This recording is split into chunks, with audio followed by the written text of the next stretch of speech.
Broadcasting from the business capital of the world, this is the Podcast Business News Network. And welcome back, everyone.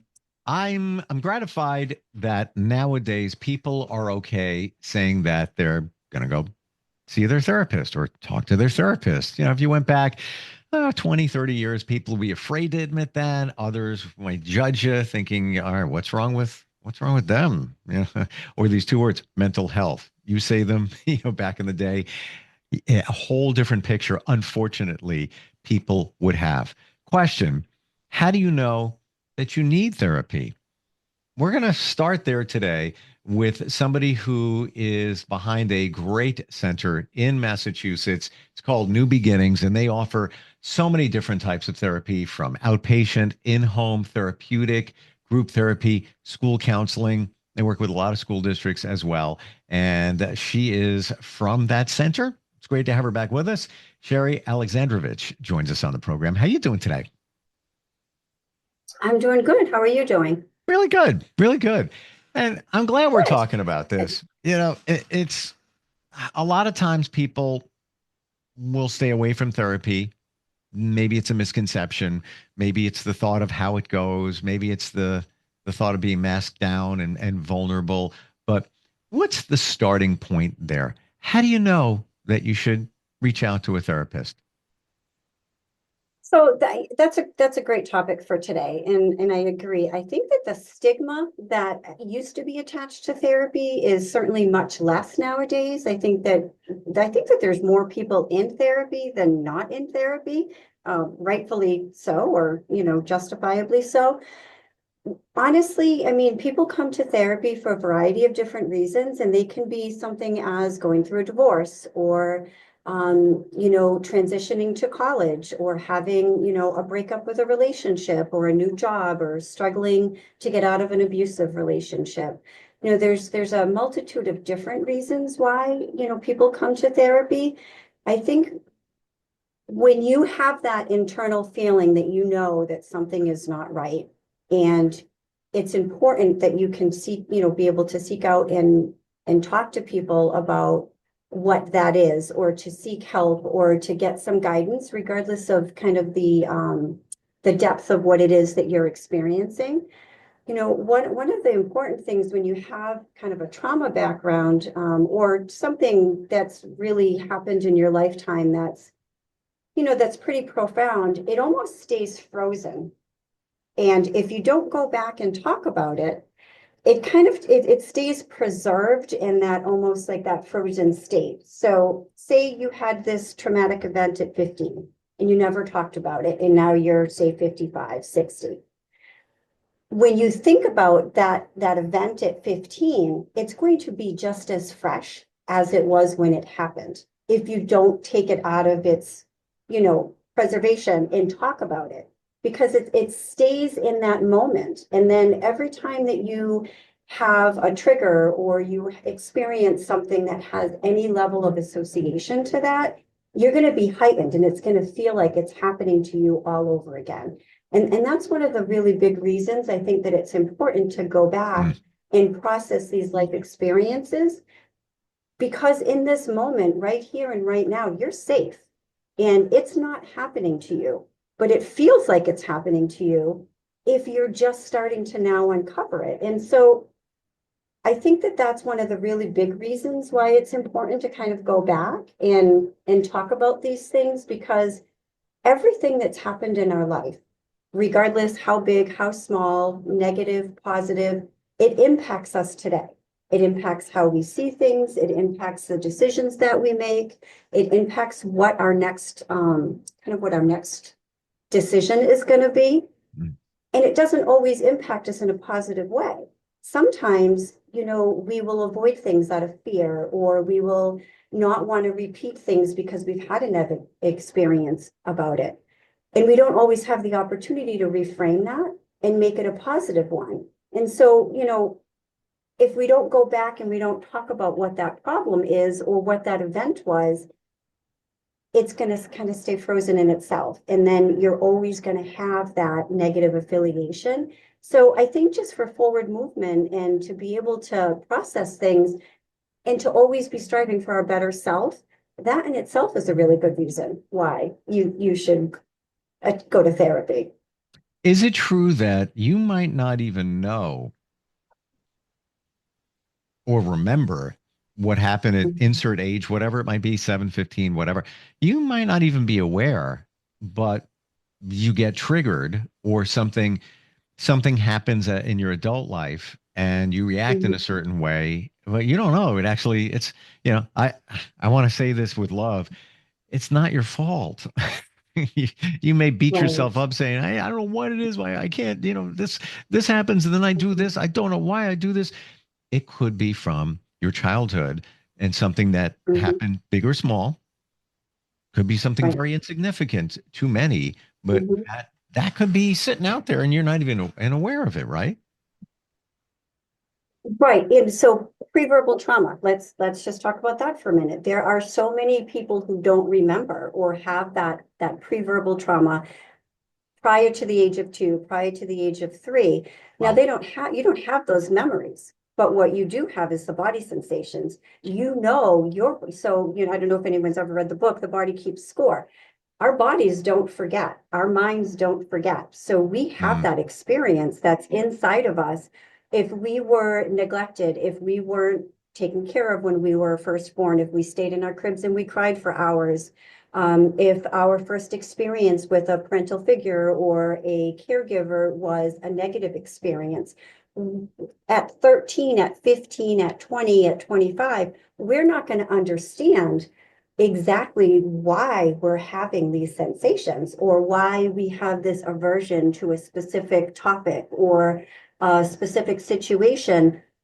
But our bodies know, our bodies understand it. And so that's always something that's really important to keep in mind whenever we have something that we're like, that just doesn't feel right, or that doesn't seem like that's supposed to. So there's kind of a saying that when our responses are disproportionate to the event, that should be one of the first signs for us to say, I wonder why. That's kind of like that mm, moment where you want to say, okay, well, should I have responded that um in that manner? Was this situation really warranted how angry I get? No, granted, we all have bad days. There's all situations that come up. Sometimes, we didn't get enough sleep, we were sick. Yes, there are things like that happen. But I think for the most part, internally, we know, when you're responding a certain way or there's a certain specific thing in a relationship that just triggers you and you're like, well, I don't know why I get so upset about that. That doesn't seem to make sense. Sometimes if you can just kind of do some sequencing and tie that back and just kind of figure out, well, I wonder when the first time that I felt that way was, or I wonder where that comes from. Typically, you can tie it back to an event of why you're responding the way that you are and be able to do some inner child work or some trauma work to kind of figure out what it is that's going on. Because sometimes you can't articulate it. I mean, if you don't have that memory, you don't really understand why you're responding a certain way or why something is triggering you. well, you say Does typically that? you can connect it, but if it goes back to Mhm. pre-verbal, like we're talking here, could be 2 years old, um, you might not remember it. So there, yeah, No. you got to go a little bit deeper. And as Mhm. I'm learning, this stuff gets into the cellular level. I mean, it's in that stuff you experience as a child. It's not just in your brain, your subconscious. It's in your cells. Same thing with, dealing with stress. It's not just, oh, my stomach is bothering me because you're stressed out or your head's bothering. You keep at it. It gets into your body in every Mhm. shape and every level, right? And even if you try to, dismiss it from your brain, your body doesn't let you do that. Right? Hence Mm, the body keeps score. yeah. So your body will start to give you warning signs. You'll get upset stomachs. You'll start to, have some anxiety when you're in certain situations, or you develop, GI issues or ulcers, or, your insomnia. You're not able to sleep, and you don't really understand where or why that's coming from a specific place. but it's coming from somewhere. And that in itself is worth exploring, even if you don't understand or have that affiliation to the memory itself. Just knowing that your body is having an adverse reaction to something, that in itself is worth taking a look at, because our bodies know sometimes even when our minds don't. Yeah. And again, why don't we identify, we talked about age two. I've even heard Mhm. birth trauma. Being born Yeah. could present a trauma within you that you take with Mhm. you for the rest of your life as an adult. And again, you're not even realizing it. But being born is traumatic. Let's be honest, you know? It really is. And I was, so I recently got trained in EMDR, which is a specific trauma type of a therapy that uses eye movement in order to kind of help you through specific trauma events. And so I've trained, not myself, but I've gotten my providers trained. Last year there was 4 or 5 of us, and then this year there's another 5 that are being trained. In addition to that, I did some EMDR therapy for myself back in December and into January. And part of what we did, because I have my own, trauma background, and where we started was what's called a SPEC scan. And so in that SPEC scan, what you're doing is it's a type of therapy where you're going back and you're envisioning what is it that you were feeling even prior to being born.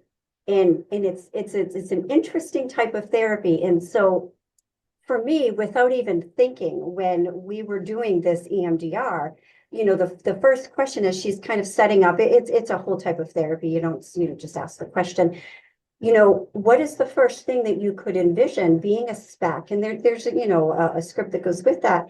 And without even hesitation, my response to that was chaos.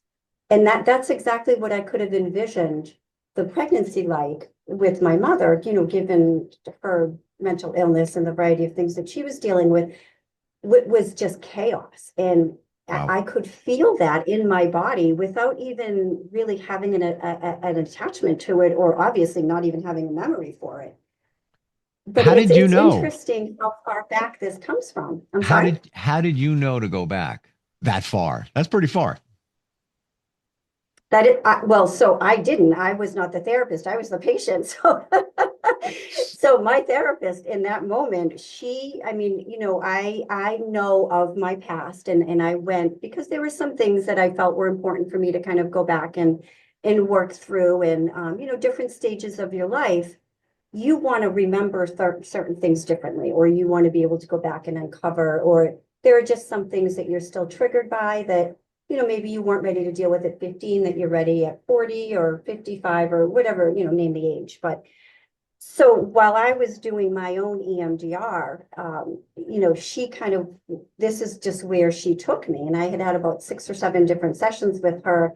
And we didn't start with the SPEC scan, but that's where we ended up. Because when you're doing this type of EMDR treatment, your brain takes you where your brain is going to go. It doesn't really matter. The clinician is the facilitator, but your subconscious is going to take you down that path on where it wants to go or where it remembers. And, you just have to make sure that the person in front of you is really trained and they're going to be able to guide you through that. That's a really important element. But I mean, it's an indescribable experience, and it's one that you don't really have any control over where your brain is going. So when you get to this SPEC scan type of, the session in the EMDR, now I've done that with other people who have not had that level of trauma, and their experience during that SPEC scan was very, very different. So it's an interesting root cause to why you want to go in certain areas, or why it's important to go back and uncover certain things. Wow. Um, you went back for a reason. Your body I was did. saying, your mind was saying, yeah, we got to go back. We got to go back. Yeah. And I Yeah. guess the practitioner picked up on that. Hmm. Mm, Right. And it was, I'll tell you, it was probably some of the most intensive therapy I've ever had in my entire life. wow. But unquestionably the most effective. I mean, I didn't end up being able to uncover the memories that I had hoped that I could have. However, I did get to the place in my life where I do have some closure, and out of that, I started writing a book. And interestingly, I named the book The Spec because for me, that's kind of where it started. So I've been kind of chipping away at this book. I don't know what I'm going to ever do with it, but for myself, it's just these thoughts that come up and through my own kind of journeys of why I do what I do, or, kind of written from a therapist perspective as well. I mean, we all have things that we deal with in our life. And I think the perception is that if you do this for a living, you have all the answers. We don't have all the answers for ourselves. I mean, we have a much better indication when we're not dealing with what we're going through, obviously, because it's not as personal, but it's always an important journey to go backwards, because we all have things that are kind of out there waiting for you to pick apart and figure out and reframe. Or even if you think about how we process our memories, right? I mean, what we think we remember at 5 or 6 and what we're really remembering can also be very different. And that's why it's important that you have somebody that's really skilled that can guide you through that, because you don't want your memories going in a direction that you don't want them to go in. But it's important to really be able to go back and reframe that, because I mean, if you think about teenagers, right, what they hear when a parent is talking, I need you to go do the dishes, I need you to do this, you give them a list of things, they hear 3 of those things, and then you say, well, how come we didn't get the dishes done? Oh, I didn't hear you say that. And so that's because they're not really listening.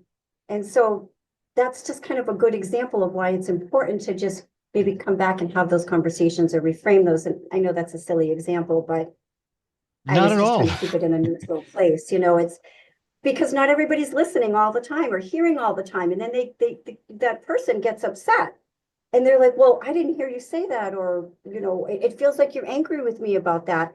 And I am forever saying to my grandson, he's 10 and I've adopted him. So he's been with me since he's been 3 weeks old. And of course, being raised by a therapist, even my own daughter will tell you, it's, we're going to talk about that. Well, she's 33. She's still like, oh my goodness, Mom, really? Let's talk about that, because there's so much room for miscommunication. And if your feelings get hurt and you don't clarify why your feelings are hurt, sometimes you can go a decade thinking that somebody said or did something intentionally when it wasn't. And I know that we're kind of taking this in a different direction, but it all goes back to communication. And that's why it's so important. And that's kind of the key to therapy, is communication and learning what are those communication skills and the importance of clarification. And I think that some people just don't want to talk about things, or, certain cultures don't want to dive into certain communications, or not all men want to talk about things. Why do we have to talk things to death?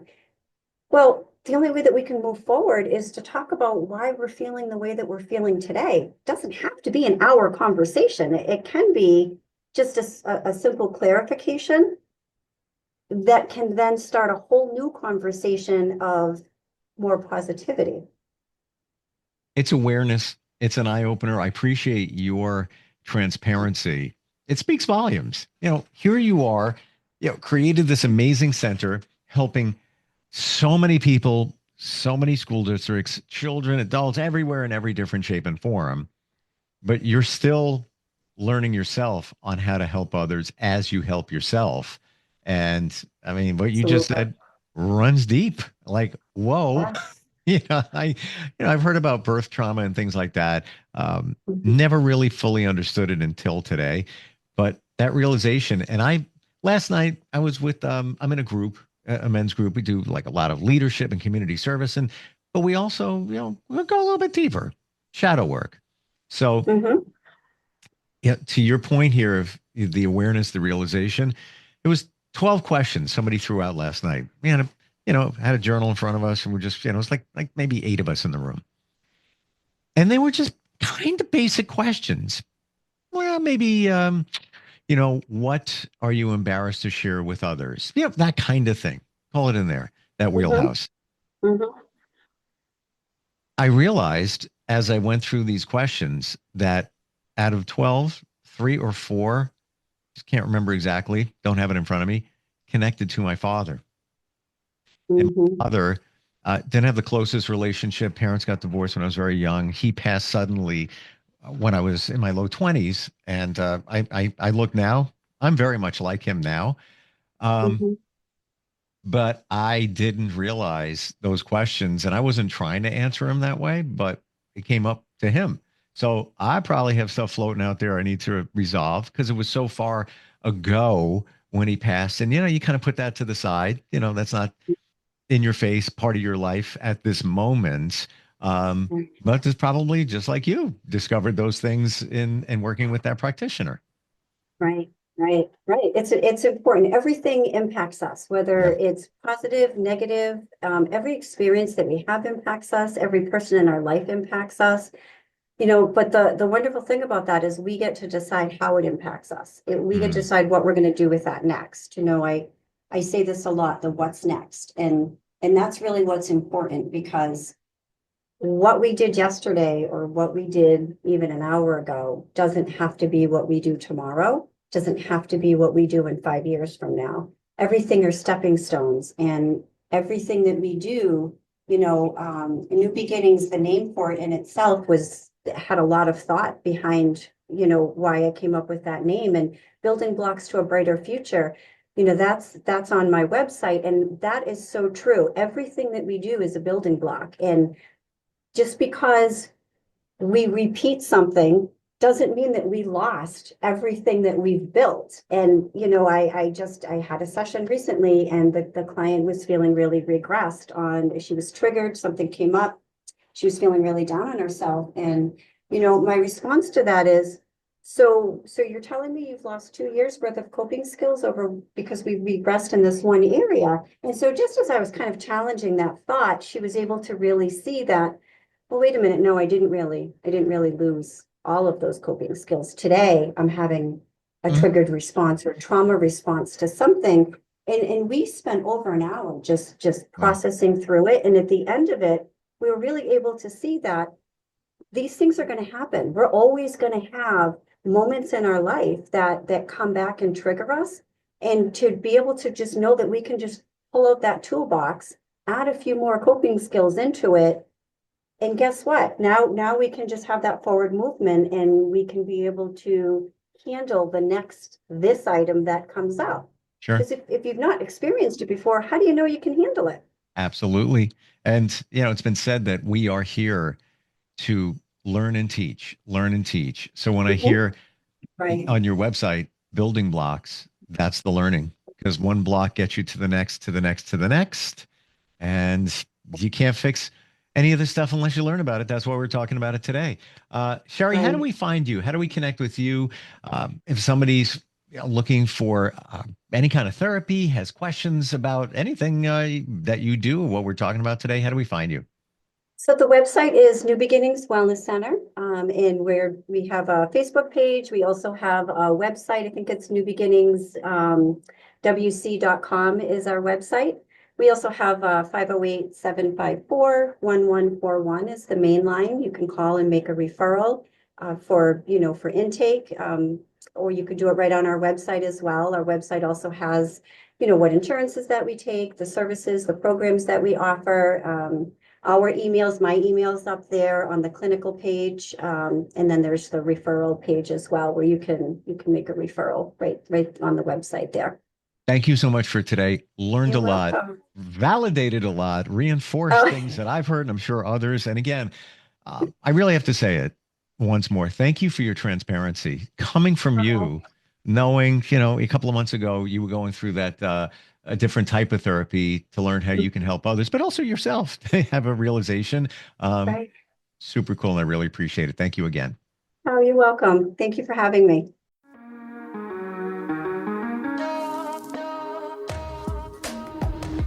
Broadcasting from the business capital of the world, this is the Podcast Business News Network.